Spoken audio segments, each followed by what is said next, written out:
A paz do Senhor, meus amados irmãos, paz do Senhor, jovem, estamos mais uma vez aqui, né, dando continuidade ao nosso podcast EBD e Síntese. Estamos aqui com a nossa lição 6. É muito bom estar aqui de novo para estar aqui compartilhando um pouco da lição com os irmãos. E hoje estamos aqui com o nosso irmão Francisco de Lima, nosso professor Francisco de Lima. Paz do Senhor, irmão Francisco. A paz do Senhor, professor João, é um prazer estar aqui mais uma vez e pela infinita bondade e misericórdia de Deus, ministrando ao seu lado aqui mais uma super aula. Amém, amém. Nós queremos já deixar aqui a nossa gratidão ao nosso pastor Martim Alves, que tanto tem contribuído para que essa obra tenha continuidade, né? Ao pastor Reinaldo Odilo, que é o pastor coordenador do Departamento de Ensino e Educação Cristã, a todos os irmãos que estão envolvidos com o projeto. E chegamos à 6ª lição desse trimestre.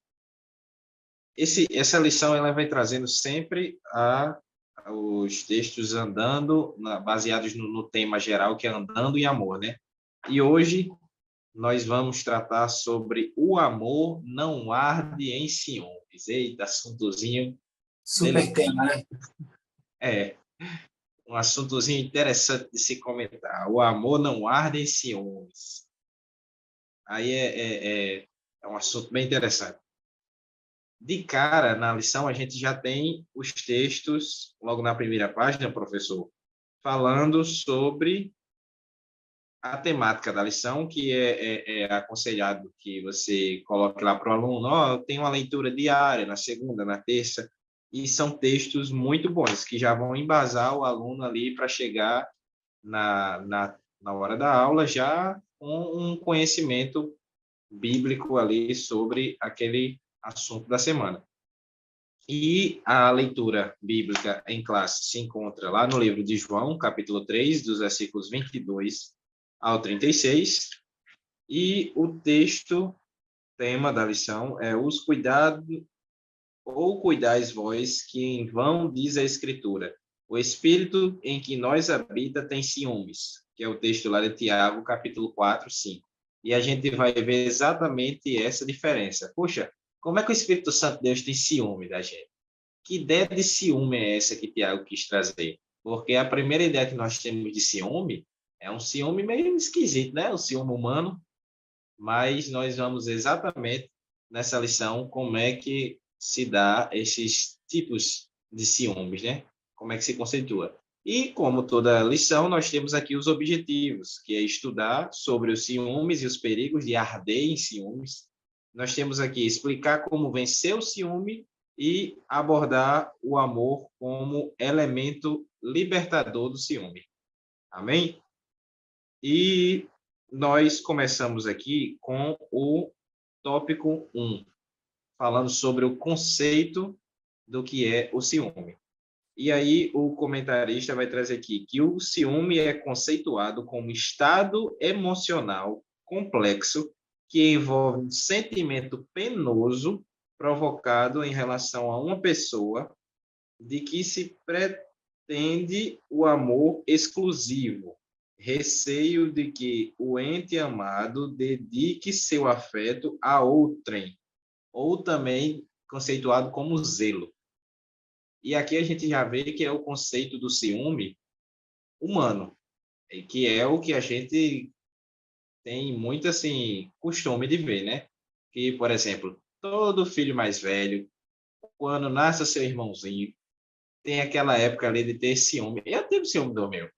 Eu tive ciúme do meu quando ele nasceu.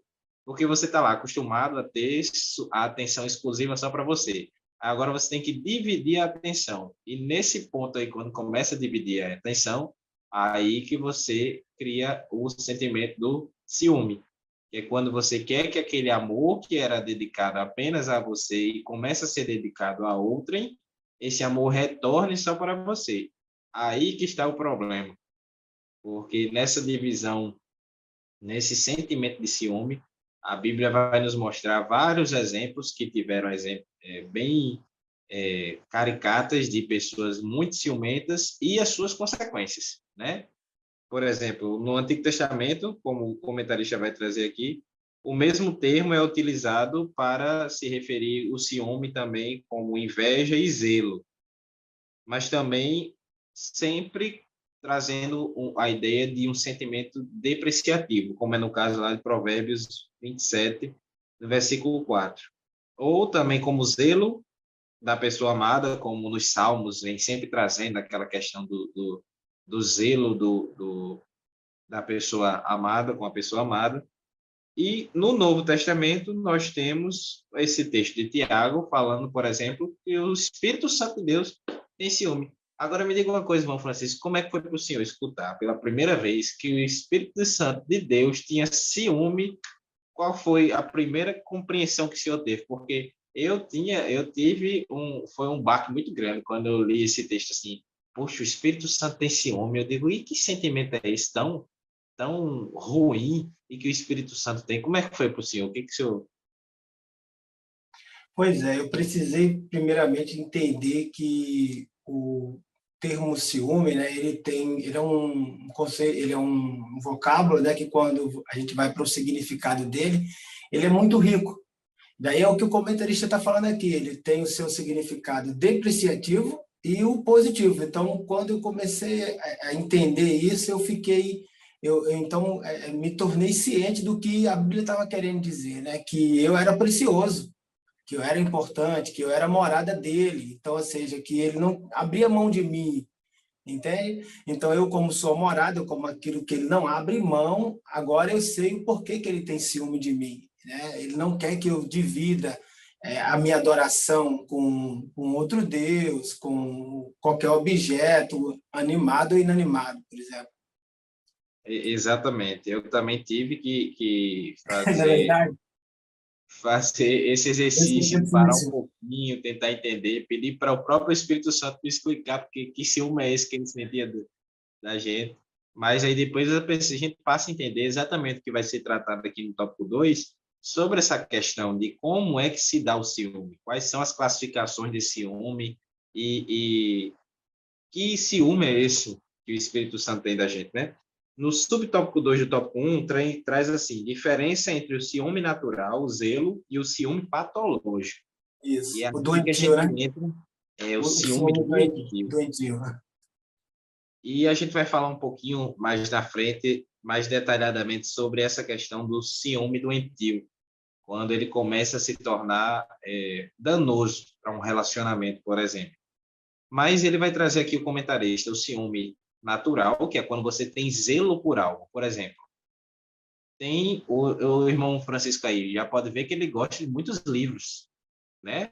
Um bom professor, ele tem que gostar de ler, tem que gostar de... E olha aí na sua coleção. Você também E gosta. Aí não tem aí atrás, mas gosto. tá, com certeza tem uns Não tenho 50 aqui, mas tá guardado aqui. de verdade. Ainda não arrumei aqui um canto aqui atrás para colocar. Mas, por exemplo, eu tenho, por exemplo, um apego muito grande com a minha Bíblia. Eu não gosto de emprestá-la a qualquer pessoa. E tem pessoas que fazem isso com livros, com certos objetos, mas porque é ciúme, esse é um ciúme doentio? Não, é um ciúme de zelo. Porque eu sei que por exemplo, minha Bíblia é cheia de marcações, cheia de coisas e papéis dentro, com anotações. E eu sei que, por exemplo, eu emprestando, possa ser que a pessoa deixe cair um papel e eu perca aquela anotação, aquela questão assim. Então, naturalmente, a gente sente esse ciúme natural pelos nossos objetos, por exemplo, de zelo, ou até por pessoas mesmo. Por exemplo, amigos que a gente quer muito bem, e a gente zela pelaquela amizade, a gente zela pelaquela pessoa, nossos familiares, nossos cônjuges, enfim. É um zelo natural, que não é nada obsessivo, nem nada compulsivo ao ponto de se tornar uma coisa patológica. Essa é a principal diferença. A gente tem ali o ciúme natural, que é o zelo, o cuidado, que é esse que o Espírito Santo tem da gente. Porque, por exemplo, exatamente como a gente não gosta, quando a gente está numa roda de conversa, por exemplo, com nossos amigos, e tem aquele amigo que é mais chegado que irmão. Aí se introduz um novo amigo nessa roda, nesse convívio de amigos. e ele começa ali a trocar muitas coisas semelhantes e conversa demais, e você já começa a ficar assim, rapaz, eu não estou gostando muito disso. Isso é natural, mas é pela questão do cuidado, do zelo, que você não queria dividir a atenção daquele seu amigo com outras pessoas. E assim é o Espírito Santo. Quem nunca passou por isso, exatamente. E como o nosso irmão Francisco bem colocou aqui, o Espírito Santo é assim, né? Ele tem o zelo, ele quer que a nossa adoração, ele quer que a nossa conversa diária, ele quer que a nossa conduta seja apenas ali para com ele. Não quer ver a gente com outras coisas. É igual aquele hino que a gente que canta bastante, né? Senhor, não vou dividir a minha adoração, exclusivo é o meu coração. Então, tá aí a ideia do ciúme do Espírito Santo. Ele quer exclusividade. Mas nós temos, na própria Bíblia, por exemplo, lá em Êxodo, Deus falando sobre essa questão do zelo. Deus falando assim, porque eu, o Senhor teu Deus, sou Deus zeloso, sou Deus que tem um cuidado, sou Deus que prezo pelo bem-estar de vocês, eu tenho um zelo para com vocês, né? E a gente vê do outro lado o ciúme patológico, que, como o comentarista diz aqui, na grande maioria das vezes não tem sentido nenhum.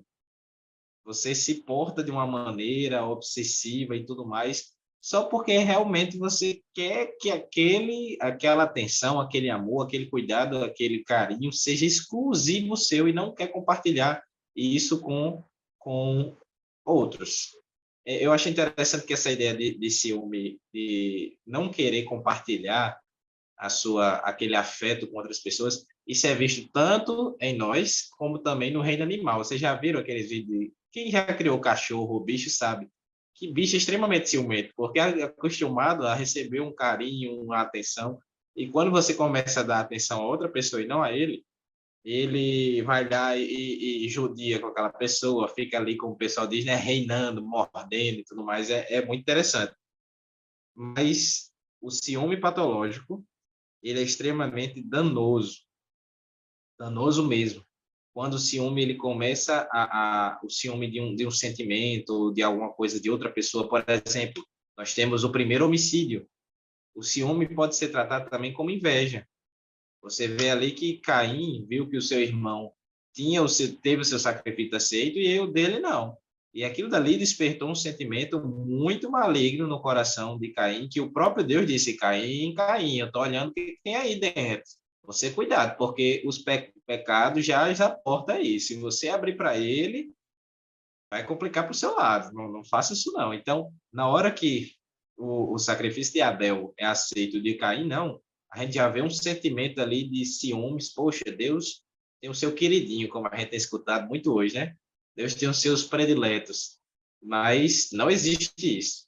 Não existe isso. Por isso que o comentarista vem trazendo que o ciúme, na grande maioria das vezes, não tem sentido nenhum. É a pessoa que se coloca naquele estado, toma aquele posicionamento obsessivo, sem necessidade nenhuma daquilo, né, irmão Francisco? Exatamente. Você falou aí de Caim. Tem pessoas que, apesar do significado do nome dele, quando a gente vai para o original, tem a ver o significado do nome de Caim com adquirido, possuído, há também quem olhe para o nome de Caim e veja ali, por causa da construção da raiz do hebraico antigo, veja ali o significado para ciúme. Caim vê por trás das letras ali o ciúme. Isso no hebraico antigo, mas outros dizem que não tem nada a ver, até porque o nome dele, a raiz é outro, vem de outro termo, passa por outro caminho. Mas muito bem, é interessante isso, e isso me dá a oportunidade já para entrar no tópico número 2 aqui, porque o ciúme é algo perigoso. Né? No primeiro momento, as pessoas olham e dizem, não, isso aqui é só vontade de cuidar. Só que a situação toda gira em torno do depois daquilo. Porque até no primeiro momento é isso que se percebe, uma vontade de cuidar. Só que quando não há um equilíbrio, quando você vê que o desequilíbrio aparece, existe agora a vontade de dominar, a vontade de mandar, a vontade de controlar o outro.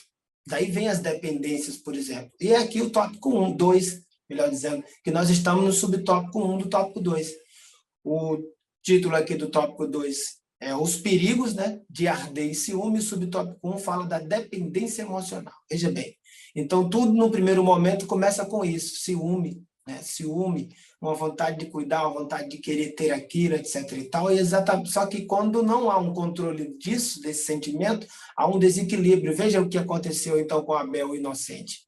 Caim, é isso, foi lá e tirou a vida do seu irmão. Então, dentro disso aqui, nessa dependência emocional, naquilo que começa com a vontade de simplesmente ter, de querer cuidar e de zelar, ter perto, ter consigo, agora entrando pelo caminho do desequilíbrio, o que diz aqui o comentarista? Quem desenvolve a dependência emocional não respeita a individualidade e nem se incentiva aqui a autonomia do outro. Isso é perigoso demais. Não respeita a individualidade e nem incentiva a autonomia do outro.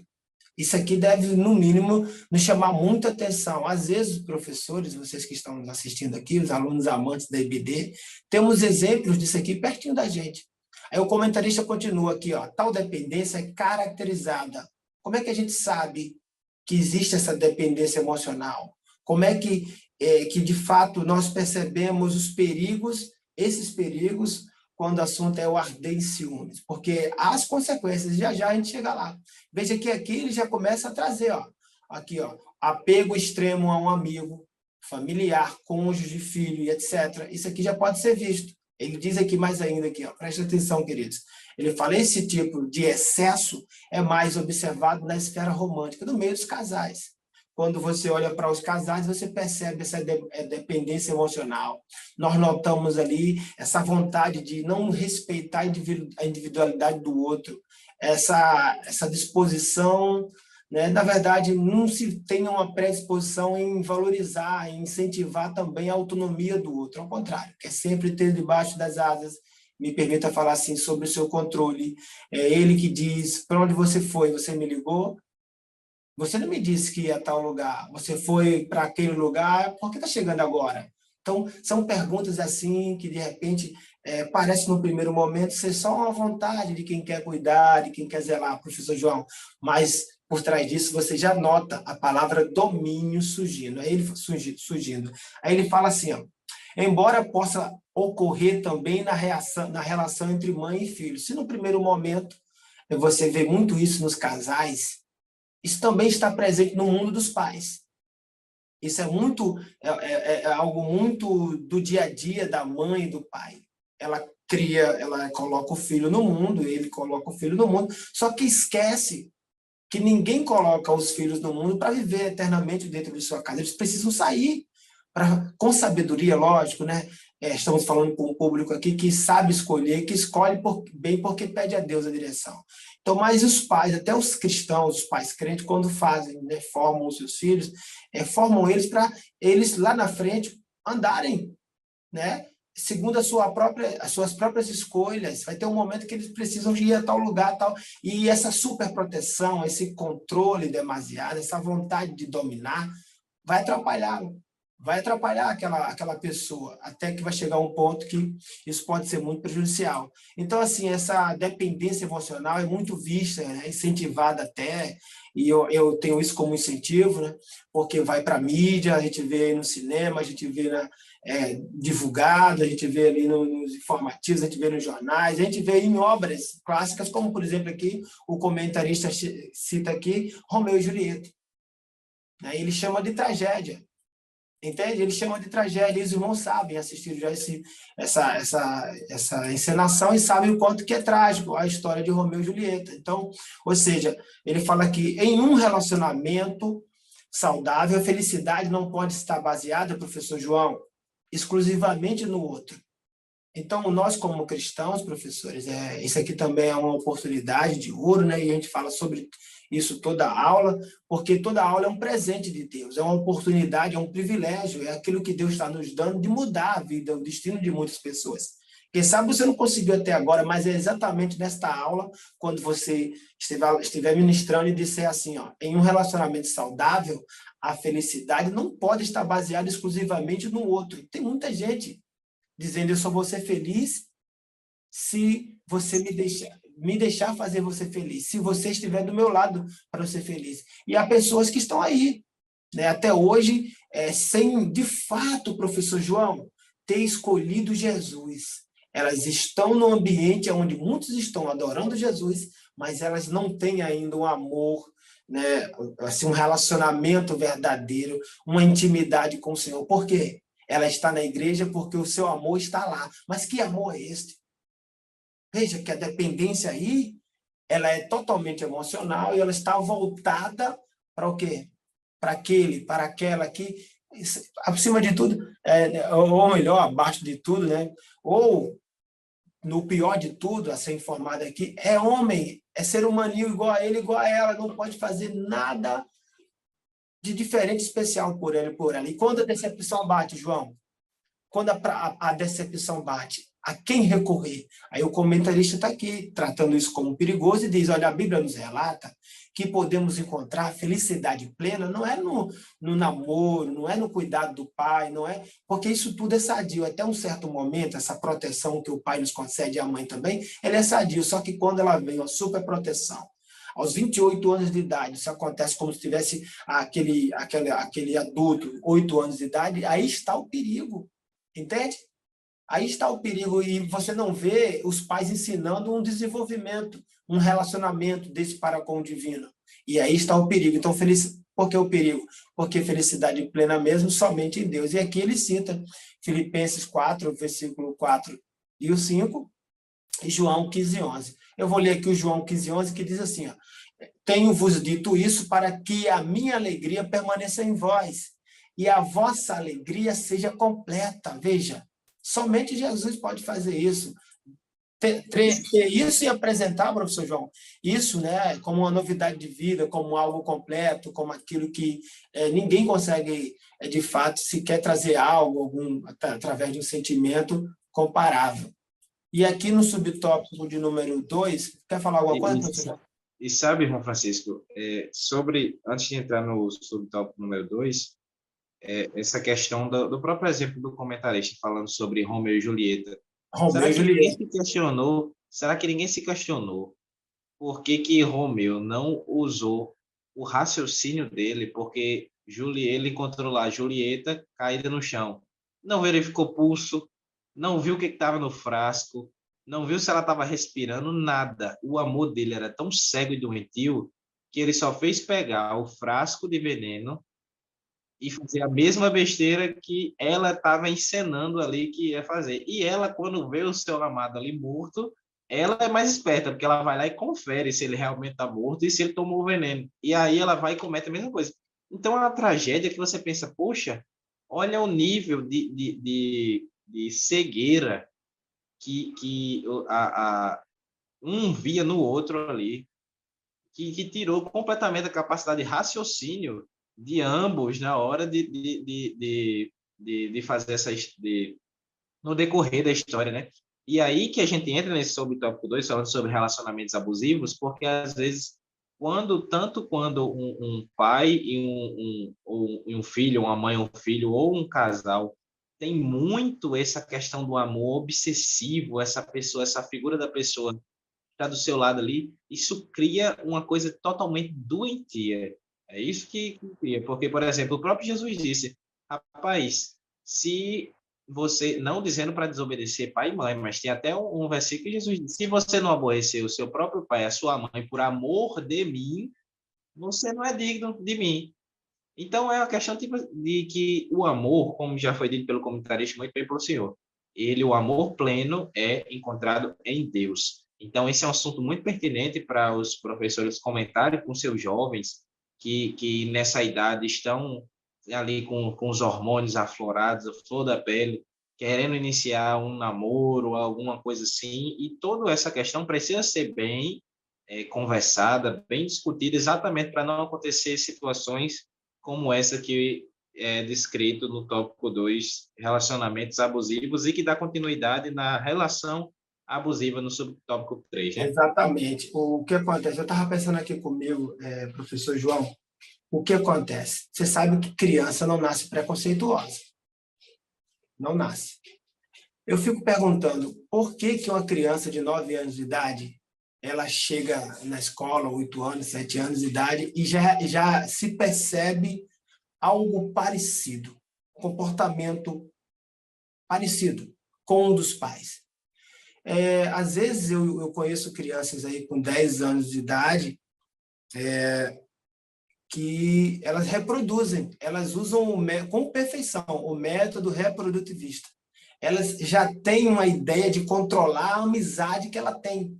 Aí eu fico, assim, faço um exercício rápido de voltar no tempo, ou se não, de procurar conhecer, um esforço, né? Faço um esforço de procurar conhecer quem é o pai e quem é a mãe. Quando eu vou ver, conheço um pouco mais, eu vejo que o problema que hoje temos, né, como estando presente na vida daquela criança, quando você olha para trás, você vê que aquilo vem de casa.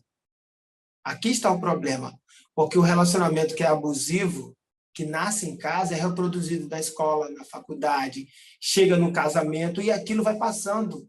É algo hereditário. E aqui o comentarista fala assim, o relacionamento abusivo nasce do ciúme doentio e pode afetar as relações entre amigos, parentes, cônjuges e, inclusive, no ambiente laboral. Que ambiente laboral é esse que ele está falando aqui? É um ambiente de trabalho. Tem pessoas que não crescem, professor João, o quanto poderia crescer na empresa, porque elas, até no trabalho, no dia a dia, na prática profissional, elas são assim, elas desenvolvem isso, elas têm preferidos. Isso atrapalha na vida acadêmica daquela pessoa, na atividade laboral, e ela não consegue, às vezes é super inteligente, entende? É super isso e aquilo, é exímio em tudo que faz, porém, por não saber lidar com amizades, com pessoas, separar as coisas, entende? E daí... Nega completamente, às vezes, a sua capacidade racional, que a Bíblia manda a gente prezar por isso, guardar acima de tudo o nosso coração, porque dele saem as veredas da vida, falando sobre que nosso culto deve ser racional, e às vezes não, o ciúme doentio, patológico, ele acaba com isso, né? A pessoa literalmente fica como os românticos falavam naquela época do romantismo, né? Fica literalmente cego de amor. As pessoas morriam de amor, que era um amor doentio, não era um cuidado, não era um carinho, era uma obsessão. E a gente vê muito hoje em dia vários distúrbios relacionados a comportamentos que envolvem isso. E, por exemplo, a gente vê que a grande maioria dos serial killers que são tratados aí na mídia, que a gente tem conhecimento, tinham esse comportamento obsessivo. A própria Bíblia vai trazer, como, por exemplo, o comentarista traz aqui, o exemplo de Saul, que Saul, ali atormentado pelo aquele espírito mau, e já depois do espírito de Deus ter saído dele ali, ele começa a ter uma obsessão por Davi, mas não é uma obsessão de cuidado. Ele estava com realmente um ciúme doentio do trono, no caso. Ele sabia que Deus, ele tinha ali já as suas convicções de que Deus tinha escolhido ele, escolhido Davi, e que ele, o tempo dele já tinha terminado, e ele viu Davi, que era um dos seus melhores guerreiros, um dos seus melhores, não, o seu melhor guerreiro, amigo do seu filho, mas agora ele não queria saber disso, não. Agora ele queria saber, do nada, pegar uma lança e tentar levar a cabeça de Davi fora. Então, a gente vê como a obsessão doentia por alguma coisa, no caso, o apego de Saul ao trono, a realeza, fez com que ele ficasse totalmente cego e partisse para cima de Davi e vivesse seus últimos dias caçando Davi para matá-lo. Perdeu completamente a razão da situação, né? Pois é, e em pensar que isso começou com as mulheres ali, né? Que viram Davi vir da guerra com os filisteus, se alegraram, saíram cantando ali, naqueles movimentos ali de alegria, de dança, e Saul ouve elas cantarem ali, dizendo, olha, Davi derrubou 10 milhares, Saul milhares, e aquilo foi o suficiente para aquele homem, né, mostrar o que estava dentro do coração dele e passar a odiar Davi. Isso é perigoso, São, porque... Pois são não, nesses detalhezinhos, né, que o inimigo às vezes usa, porque quem nunca viu uma situação parecida, tipo assim, aquela pessoa está chegando demais pro meu amigo e não sei o quê, aí fica aquelas setas do cão na Exatamente. sua mente, assim, ó, você viu, fulano fez isso sim, ó, fulano tá chegando mais perto de não sei quem, não sei o quem. Isso vai criando na nossa cabeça, se a gente der vazão para isso, tá aí Saúl.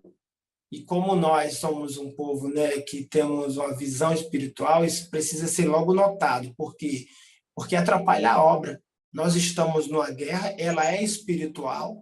Quando você vai e se deixa levar por esse amor doentio, que se caracteriza ali pela violência em 3 dimensões, a física, a psicológica e também aqui a dimensão material, nós vemos que isso nos traz muitas perdas, porque a obra não vai para frente, você fica querendo escolher. Não, eu vou com o Jonathan, não, eu vou com o Davi, não, eu vou fazer a obra somente com o Eliakim.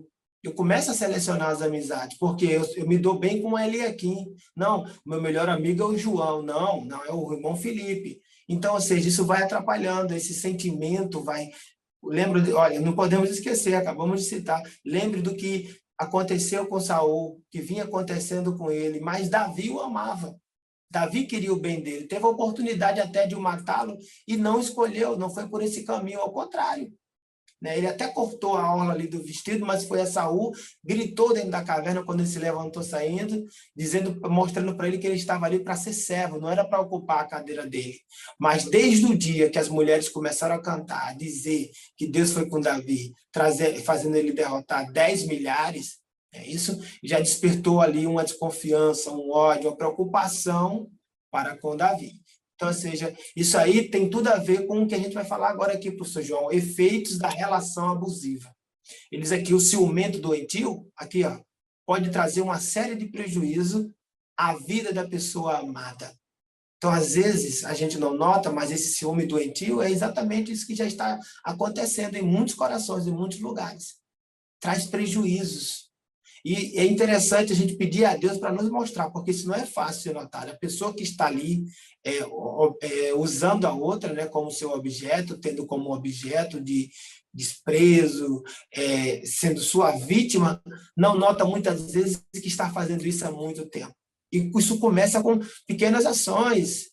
E a gente, uma vez enxergando isso, precisamos ser sinceros e na presença de Deus, pedir para Deus derrubar isso aí. Porque, por exemplo, isso vai gerar ansiedade, e a ansiedade pode ocasionar crises de pânico, por exemplo, diz aqui, pelo ambiente hostil e de constante ameaça que aquela pessoa ali, que é o objeto, que é a vítima, está sentindo, está passando. Traz instabilidade, então, ou seja, se torna instável emocionalmente, perde a identidade, até isso acontece. Às vezes as pessoas não querem levar isso a sério, né? Mas isso é tão perigoso que chega a trazer a ideação de suicídio, a ideação suicida, ou seja, o fato, né? Agora você vê aquilo que no primeiro momento começa com a tristeza, a amargura, e daí se aproximando da depressão, agora traz a ideação suicida. Que é isso? É a fantasia, é o ato de projetar a prática, né, a ida ao suicídio propriamente dito. Então, ou seja, veja como é complicado, professor João. E Entendeu? sabe, Veja irmão como é Francisco, complicado. isso é importante até que os professores deixem bem frisado isso durante as suas aulas, para que tanto os meninos quanto as meninas não romantizem esse tipo de atitude. Tanto como o senhor falou, que tenha a humildade e a sinceridade de entender se sou eu que estou sendo o ator dessa, dessa, dessa situação, desse sentimento, ou se eu estou recebendo desse tratamento.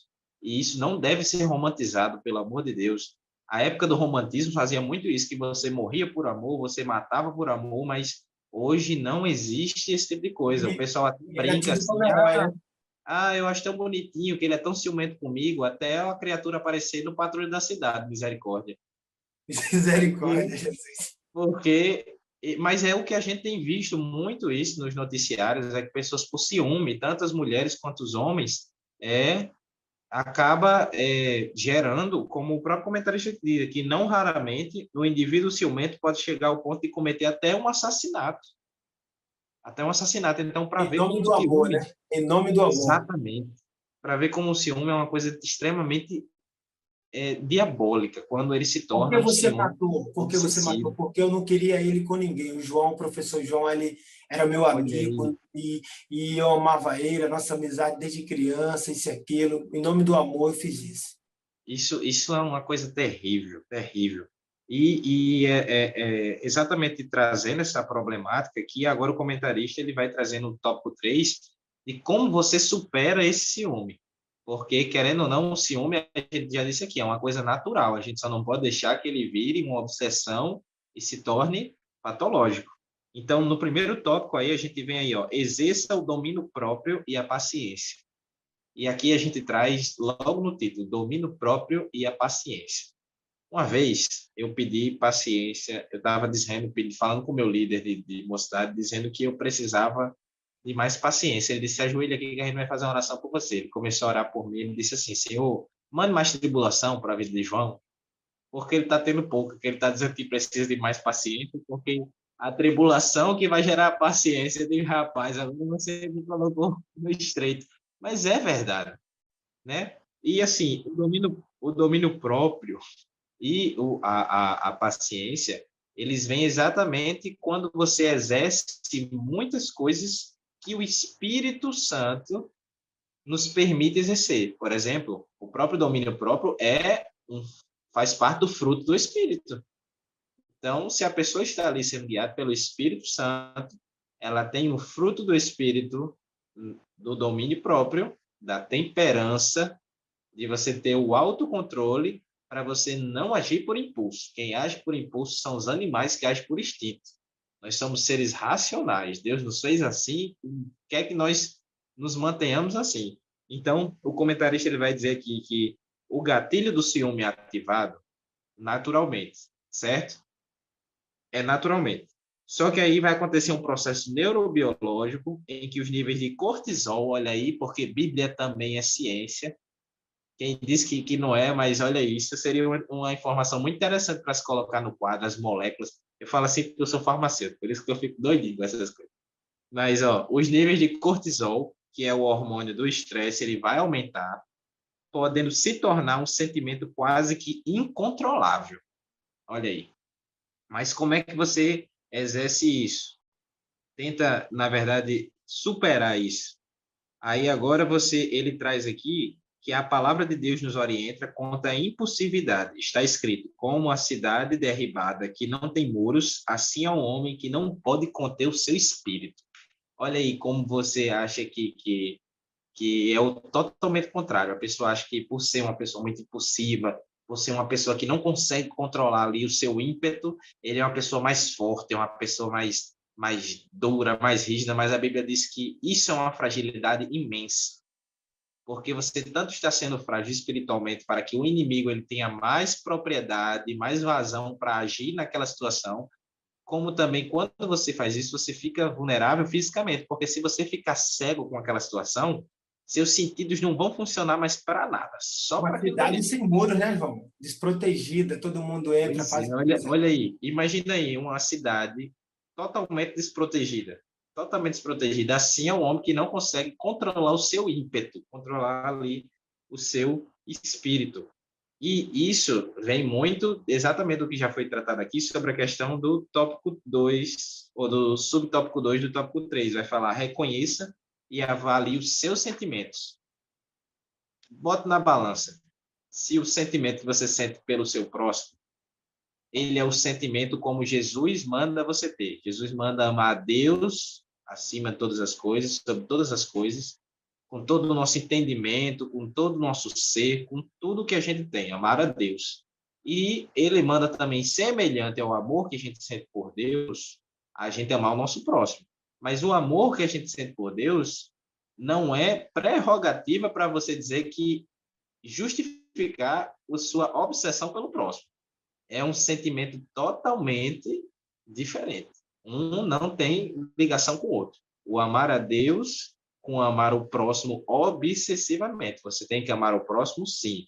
Mas avalie os seus sentimentos, faça uma autoavaliação, examine-se, pois, o homem a si mesmo, e veja qual é o tipo de sentimento que está enraizado e crescendo ali naquele momento, não é mesmo? Verdade. O que eu estava pensando aqui comigo agora, aqui, João, olhando para o que você está falando aí no subtópico 2, pedindo para reconhecer e fazer uma avaliação desses sentimentos, é que às vezes isso falta muito no nosso meio, né? Pessoas com coragem de fazer esse.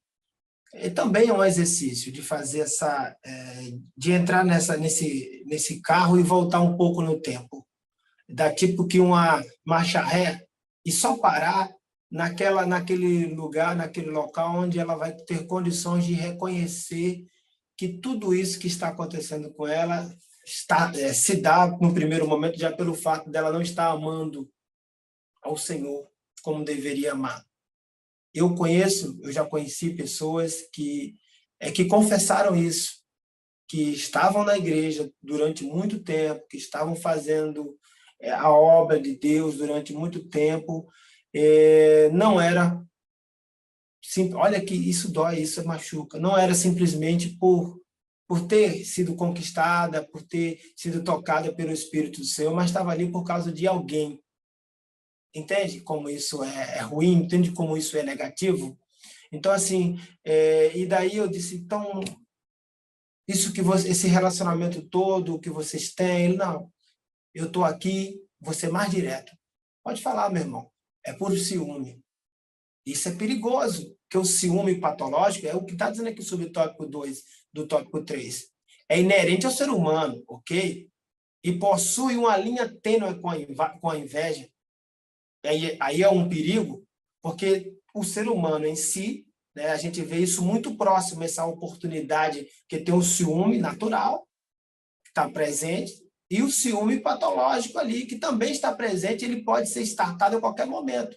Haja o descontrole, assim que surgir uma oportunidade para ele, ele vai tomar conta. Então, ou seja, a linha é muito tênue, é muito fina entre uma ação e outra, entre uma ação que esteja ali dentro do equilíbrio e a outra que está dentro do desequilíbrio. Ele diz, o ciumento quer preservar o que é seu, mas o invejoso, aqui na verdade tinha que estar aqui, né? Mas o invejoso quer possuir o que é dos outros. E às vezes eu ficava perguntando, tem certeza que Deus falou que isso aqui era de Deus, que esse relacionamento era de Deus? Até que passou um tempo que ele notou que aquilo não era de Deus, foi se saindo, né, e voltou para a posição que, na verdade, ele ocupou a posição que ele nunca tinha ocupado antes, porque o ciúme não deixava, professor João. O amor que ele sentia ali, que ele dizia que era amor, era uma paixão, era algo passageiro. E depois Deus abençoou grandemente e hoje essa pessoa não vive, né, dentro dentro de um relacionamento doentio, dentro de uma relação, no meio de uma relação ali, eu tomado por sentimentos que faziam com que aquela relação continuasse. E hoje a pessoa também está com outra vida e um aceita a escolha que o outro fez e os dois estão felizes, graças a Deus. Então, aceitar a existência desse ciúme doentio e querer avaliá-lo é importante nesse processo, para que as pessoas, entende, melhorem, consigam ali viver. Então, revestir-se de Cristo é a resposta que a gente, no primeiro momento, cria aqui para essa pergunta, né? Porque o tópico começa superando o ciúme. Tem como superar o ciúme? A gente cria uma pergunta dentro dessa afirmação. Tem como superar o ciúme? Aí aqui o comentarista finaliza dizendo aqui, se revestir de Jesus, tem como. Se revestir de Cristo, professor João, tem como. E sabe que isso é o mais interessado em pôr um fim a esse sentimento ruim e lhe ajudar a lhe curar seus ferimentos, os seus sentimentos, porque ele é o médico dos médicos e é a única especialidade que tem. Ah, mas os psicólogos, os psiquiatras ajudam. Deus deixou a ciência também para isso. Mas o único que pode sarar e sanar e cuidar das feridas na alma é Deus. E ele é o principal interessado em fazer isso. Você vê que ele mesmo viu o sentimento ruim nascendo ali no coração de Caim e não esperou nem Caim até ele. Foi Deus que foi até Caim e disse: Caim, você cuidado. Estou vendo que está crescendo aí. Eu me preocupo com isso. Eu me preocupo em as atitudes que você vai tomar. E cuidado, porque se você escolher a vida vai estar aí. Mas também se você escolher o pecado, meu amigo, aí para você as coisas vão se complicar. E é exatamente esse é o tema do último tópico, do tópico 3, do último subtópico, que fala peça ajuda a Deus. Peça ajuda a Deus, ele é o principal interessado em resolver essa situação. E é como o próprio texto lá de 1 Pedro, capítulo 5, versículo 7, vai dizer: lance sobre ele toda a vossa ansiedade, porque ele tem cuidado de vós. O zelo que Tiago fala, que o Espírito Santo tem por você, que é o ciúmes que ele diz ali, que é relacionado ao zelo, o cuidado, é exatamente também de cuidar para que a sua alma, o seu coração, que a Bíblia fala, que é aqui a sua cabecinha, onde tem onde vem todos os pensamentos, é exatamente disso que o Espírito Santo, ele também tem o cuidado de estar ali, lhe ajudando, sempre de braços abertos. Deus, ele sempre, depois que o véu do templo se rasgou ali, Deus não colocou nenhum empecilho entre o ser humano e ele. A gente se ajoelha em qualquer canto, aquele sentimento está ali crescendo em você, naquele momento você pode parar um pouquinho ali, respirar, contar até 10, como as pessoas fazem, né? Conta até 10, respira um pouquinho mais e ora. E pede para Deus, pede para o Espírito Santo lhe ajudar, pede para Jesus lhe ajudar, porque é o único intermediador que realmente vale a pena você ir diretamente a ele e pedir para que ele lhe ajude nessa situação. Mas peça ajuda a Deus, esse é o principal. Porque a gente viu aqui até agora que o que é esse ciúme, quando ele se torna patológico, quais são as consequências que isso pode trazer em um relacionamento, e agora ele traz a solução. E você pode pensar assim, poxa, para isso deve ser uma solução extraordinária para esses problemas todos, mas é uma solução tão simples, que é exatamente de você se autoavaliar, perceber naquilo que você está pecando, naquilo que você está fazendo de errado, se ajoelhar ou em pé mesmo, onde você estiver, tirar um tempinho e pedir ajuda a Deus e se dispor, porque a Bíblia diz que Deus, ele é um coração quebrantado, um coração sincero ali, ele não vai resistir. Ele não vai resistir, ele não vai deixar de lhe ajudar, nem nada, porque você está em pecado. O seu pecado lhe torna indigno de um bocado de coisa, mas ele é tão misericordioso e tão gracioso, que é isso a beleza da graça, que ele permite que você vá até ele em oração e ele vem até você como resposta, com aquele abraço gostoso de pai, através do Espírito Santo que a gente sente naqueles momentos necessários. Mas não deixe professor e o seu aluno também esquecer disso. Deus, ele está ali para nos ajudar. Então, peça ajuda a ele, porque ele realmente é o detentor, ele é a consumação do amor. Ele é amor. E o amor dele está aqui, ó, não é ele é mais amor, é mais justiça. Em certa época, não. É o amor, a justiça, e todos os atributos dele estão aqui, ó. Por isso que há uma perfeição tão grande. E é exatamente falando desse amor que a gente encerra com o tópico 4, falando sobre o verdadeiro amor é libertador. E antes de passar para o irmão Francisco, o maior exemplo desse amor libertador que Deus deu é o livre-arbítrio. É o livre-arbítrio, porque você vê que ele poderia muito bem dizer assim: não, essa criação é minha, a criatura é minha, e agora eu vou manter nas minhas regras, e eles não têm oportunidade nenhuma de se expressar ou pensar, não, agora eles são meus, eu vou os manipular como eu quero. Não, ele vai, cria o ser humano, e o primeiro teste do livre-arbítrio, ele diz: olha, coma de tudo, mas disso aqui, imagine se ele tivesse dito assim: não coma da árvore, e tirasse a árvore do meio do jardim. É claro que o ser humano ia comer, porque não tinha oportunidade de ir lá ver. Mas o primeiro teste do livre-arbítrio do ser humano: não coma, e deixou lá a árvore plantada no meio do jardim, que era para o ser humano passar e exercer exatamente essa questão de, poxa, ele disse para eu não comer. E agora, eu sigo o conselho dele ou não sigo? Mas até nisso, pelo seu amor, ele deixou o homem dotado da capacidade de fazer escolhas. Maravilha! Jesus é o verdadeiro amor. E ele disse para os seus discípulos: amai-vos uns aos outros, professores. E disse também: vocês serão conhecidos por onde vocês passarem, se vocês tiverem isso em vocês. Se as pessoas notarem que vocês têm essa facilidade de amar uns aos outros, de perdoarem, né? E isso terminou sendo uma característica, uma marca da igreja, e chamando ela, inclusive, nos chamando hoje, né, de cristãos, seguidores de Cristo. E aqui ele fala, o verdadeiro amor é libertador. Veja, o verdadeiro amor, ele não é um par, não tem nada a ver com um par de algemas, não tem nada a ver com a prisão, com a gaiola, com a carga, na qual você não pode sequer nem afastar ela para o lado. É um fardo. Não, ao contrário, né? O amor é paciente, é benigno, tudo crê, espera, suporta. Aqui, ó, e não se porta com indecência. 1 Coríntios 13, versículo 4 ao 7. Os irmãos vão ter essa 1 Coríntios 13, versículo 4 ao 7. Os irmãos vão ter isso bem vivo ali, presente. Então, o amor não é controlador, manipulador. Ele oferece às pessoas, gente, duas coisas importantes que o comentarista traz aqui para a gente. Primeiro, raízes, que é sentimento de pertencer, que tem a ver com a história, entende? Tem a ver com aquilo que foi criado. Eu pertenço àquilo, eu sou parte daquilo, eu faço parte disso aqui tudo.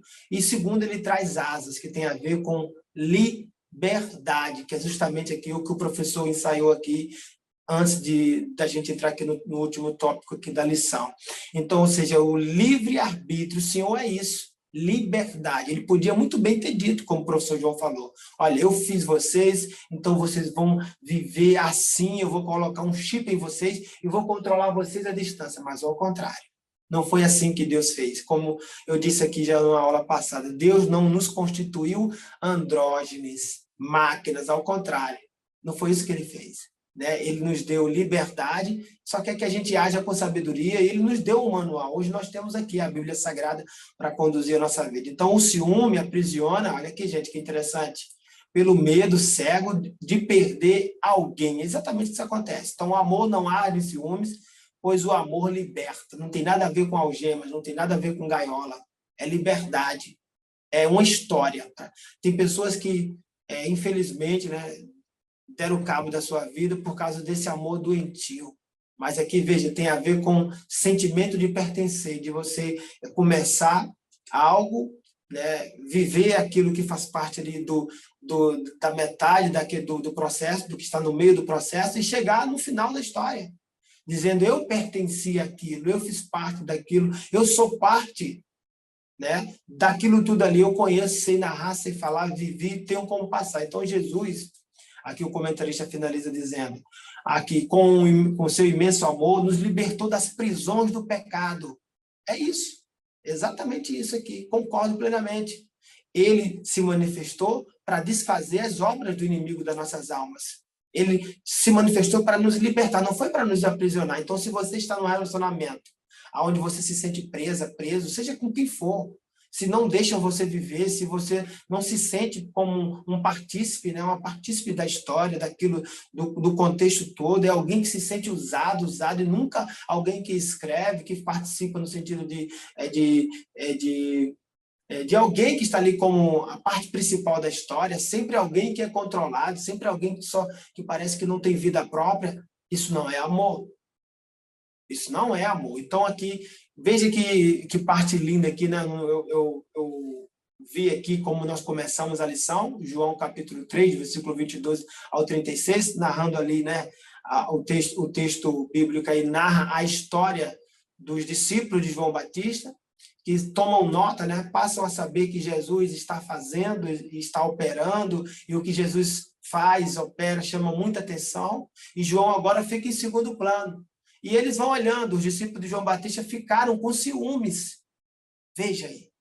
Vamos ver a diferença entre alguém curado, né, emocionalmente sadio, e pessoas ali que estavam até indo bem, mas agora sentem o ciúme, que agora ele está muito próximo daquilo que o professor João e eu falei aqui, denominamos, segundo a lição, de patológico. Os discípulos de João Batista ficaram com ciúmes, porque o ministério de Jesus ganhava mais relevância do que o de João, professor João. Olha que interessante aqui, o seu xará, ele sabiamente, o profeta aqui, João, respondeu, é necessário que ele cresça e eu diminua, João 3,30. Sabe o que eu vejo aqui, professor, aluno amante da Escola Bíblica Dominical? Que João, o xará do professor João aqui, mas o Batista, ele era alguém emocionalmente sadio. Ele soube gerenciar o ciúme dos seus discípulos. Chegou perto daquilo que é patológico, porque imagina se João é alguém doente ali, se é alguém obcecado pelo poder. dizer, não, vamos então aqui criar um cenário onde nós iremos atrapalhar todo esse processo. Eu serei aquele que vou fazer com que nada dê certo. Mas foi o contrário. Foi o contrário. Veja as palavras de João. É necessário que ele cresça e que eu diminua. Chegamos ao fim aqui, professor João. Graças a Deus, né? E interessante, como o irmão falou, ele entendeu que o amor que ele tinha, a visão de reino que ele tinha, o fez perceber que ele cumpriu o papel dele, que era preparar o caminho e pronto, o cordeiro agora era ele, toda atenção deveria ser dada a Jesus Cristo. E você vê os discípulos de João tomando esse tipo de atitude, mas você vê, por exemplo, os discípulos de Jesus em alguns momentos também com certo ciúme. Você vê, por exemplo, quando Tiago e João pedem para a mãe dele lá dizer, olha, eles sentam do lado, outro do outro, quando chegar lá no céu, e os discípulos ficam extremamente ciumentos com aquele negócio e começam a discutir entre si, Jesus precisa dizer, dar um basta nisso daí, dizer, rapaz, vamos parar com isso daí, porque é assim que funciona, não é desse jeito que vocês estão pensando. Outro momento é quando eles veem o pessoal também expulsando demônios e fazendo milagres, e eles dizem, o senhor quer que a gente ore para que caia fogo do céu e consuma aquele povo todinho? Rapaz, nós estamos dando um pico de fé nesses discípulos, que foi na hora de ter ciúme para com seus, para com as outras pessoas. E Jesus diz, ei, não vamos agir assim, não. Tá errado.